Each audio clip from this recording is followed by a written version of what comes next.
He says he has fathered 34 biological children with 17 different women, and he claims responsibility for another 9. In total, Jay has 43 children.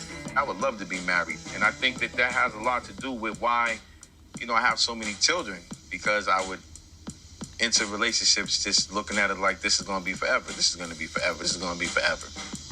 I would say that my relationships with my kids range from impeccable to non-existent.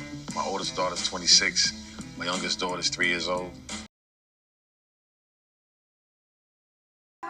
A special service to honor Portsmouth native. The name L. Louise Lucas is synonymous with change maker and trailblazer. Senator Lucas is the first black woman to serve as President Pro Tem of the Senate. We love you. The celebration kicked off with songs and an introduction from the first black president of Tidewater Community College, Marsha Constant. Senator Lucas continues to demonstrate that she is determined to do what is right on behalf of our communities. Constant says Senator Lucas is known for staying on the high road, highlighting her work to bring a casino to Portsmouth. Senator Lucas is a woman of courage. And a mark upon this present generation and upon the generations to come. Lucas says after 40 years of implementing change for Portsmouth and the state, it took this long to get to this place. Well, I could not have gotten here without you all at my back. Could not have done it. They took your support and your believing that I could do this, to make this happen. So while I received the roses, the fragrance belonged to you. Thank you so much. At New Mount Olivet Baptist Church.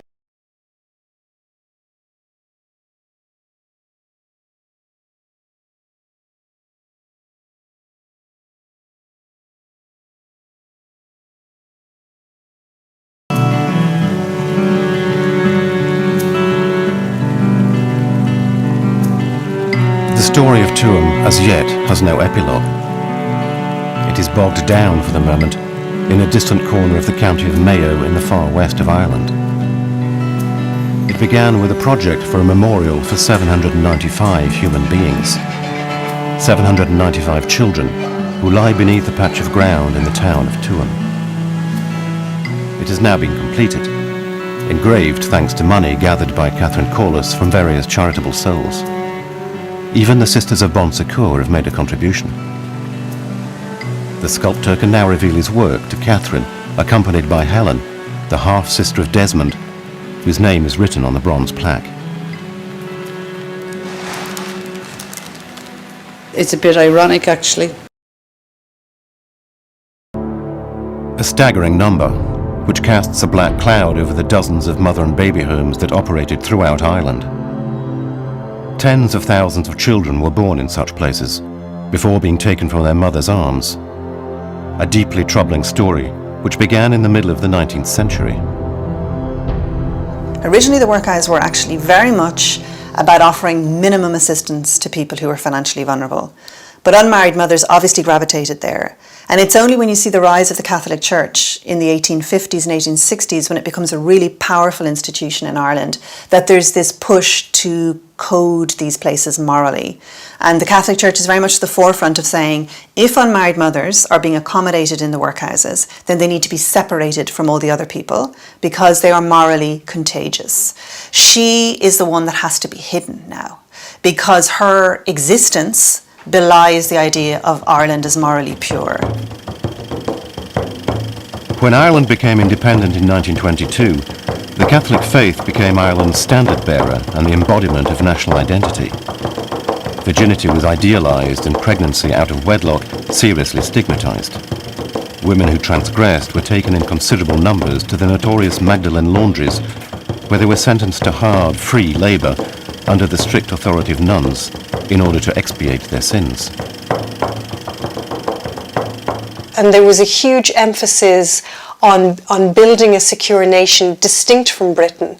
We were a very poor country, and there was an enormous kind of emphasis on our moral purity. We may be poor, but we were more pure than dirty Britain. By the religious orders which regimented Irish society. The Sisters of the Good Shepherd, the Bon Secours Sisters, the Sisters of the Sacred Hearts of Jesus and Mary, of Our Lady of Charity.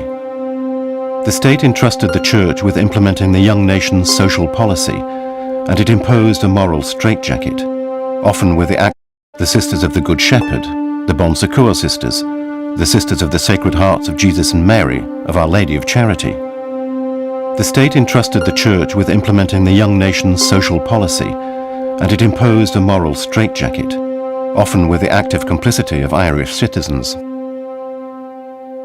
Sacred Hearts of Jesus and Mary, of Our Lady of Charity. The state entrusted the Church with implementing the young nation's social policy, and it imposed a moral straitjacket, often with the active complicity of Irish citizens. If you look at the way in which contemporaries talked about unmarried mothers, they used legal terminology. So they referred to first-time offenders and repeat offenders. That was referring to the first pregnancy and any subsequent pregnancy. So that's legal terminology for something that is not a legal crime. And that's the extraordinary thing, is that this system perpetuated right up until the 1980s, where people were working for nothing in these institutions, and that was accepted by everybody involved, including the families of these women, where they never questioned that system. And I think it's because for some people the church was the law.